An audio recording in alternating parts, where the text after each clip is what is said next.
घर का माहौल पहले से ही भारी था। मोहित के मना करके जाने के बाद जैसे दीवारों पर भी खामोशी जम गई थी। तभी गुस्से में भरे गोपाल जी ने आर्यवर्धन सर पर शब्दों के तीर चलाने शुरू कर दिए। वो लड़का हमारे घर की इज्जत के लायक नहीं है। उसे क्या लगता है पैसे से सब कुछ खरीद लेगा?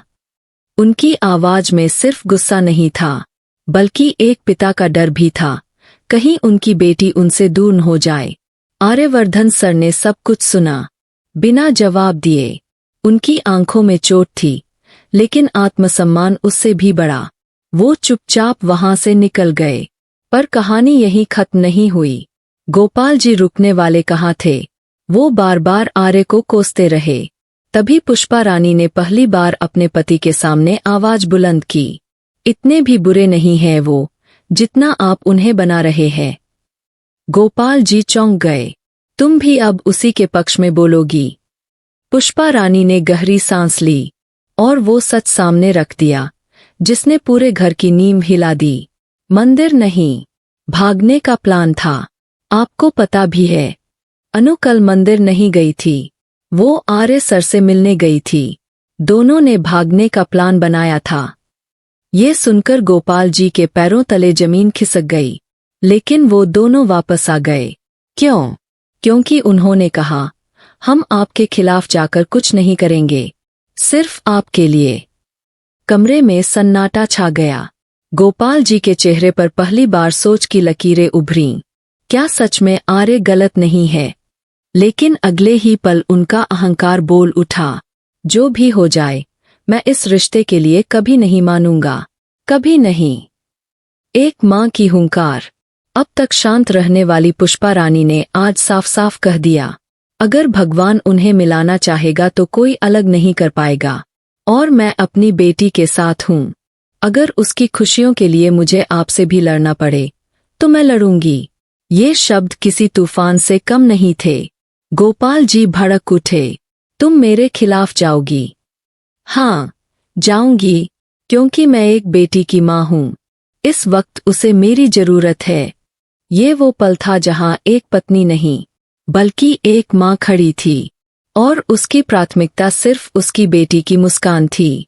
ऑफिस में गुप्त मुलाकात। पुष्पा रानी सीधे पहुंची आर्यवर्धन सर के ऑफिस। कमरे में दाखिल होते ही आर्य सर समझ गए, बात गंभीर है। पुष्पा रानी बोलीं, आपके सामने दो रास्ते हैं। एक तरफ उनकी तबीयत है, जिसे मैं बिगड़ने नहीं दूंगी। दूसरी तरफ उनका दिल, जिसे आपको जीतना पड़ेगा। अगर आप सच में अनु से प्यार करते हैं, तो उसके पिता का दिल जीत कर दिखाइए। आर्य की आंखों में अब आग थी, लेकिन ये जिद की नहीं, सच्चे प्यार की आग थी। ऐलान ए जंग। अगले ही दिन आर्यवर्धन सर पहुंचे अनु के घर। गोपाल जी सामने बैठे थे। आर्य ने बिना किसी लागलपेट के कहा, आमतौर पर किसी भी रिश्ते में लड़की को इम्प्रेस करना जरूरी होता है, लेकिन मेरे केस में उल्टा है। मुझे लड़की के पिता को इम्प्रेस करना है, और मैं पीछे नहीं हटूंगा। 7 दिनों के अंदर आपका दिल जीत कर रहूंगा, फिर चाहे मुझे कुछ भी करना पड़े। कमरे की हवा जैसे जम गई। गोपाल जी ने ठंडी हंसी हंसते हुए कहा, ठीक है, 7 दिन।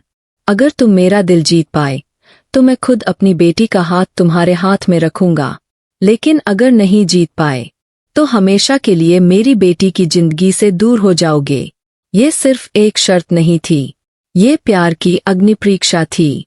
अब शुरू होगा असली खेल। अब सवाल ये है, क्या आर्य 7 दिनों में ऐसा कौन सा चमत्कार करेगा?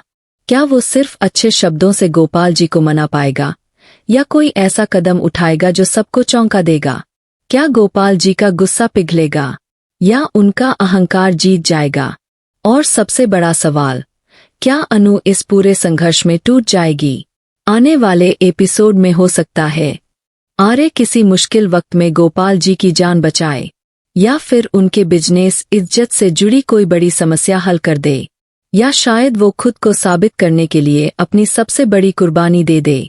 लेकिन एक बात तय है, ये 7 दिन सिर्फ चुनौती नहीं, बल्कि हर रिश्ते की असली परीक्षा होंगे। क्या सच में प्यार जीत पाएगा? पुष्पा रानी ने आज जो किया, क्या वो सही था? क्या एक माँ का अपनी बेटी के लिए पति के खिलाफ खड़ा होना गलत है? या फिर यही सच्चा साहस है? और क्या आपको लगता है कि आर्य सच में 7 दिनों में गोपाल जी का दिल जीत पाएंगे? नीचे कमेंट करके जरूर बताइए, आप किसके साथ हैं, गोपाल जी के या आर्य के?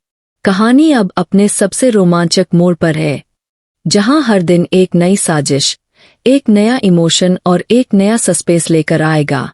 और अगर आप ऐसे ही जबरदस्त ट्विस्ट्स और गहराई से भरी अपडेट सबसे पहले पाना चाहते हैं, तो जुड़े रहिए हमारे साथ, क्योंकि यहाँ हर कहानी को मिलती है नई जान, नया अंदाज और नया रोमांच।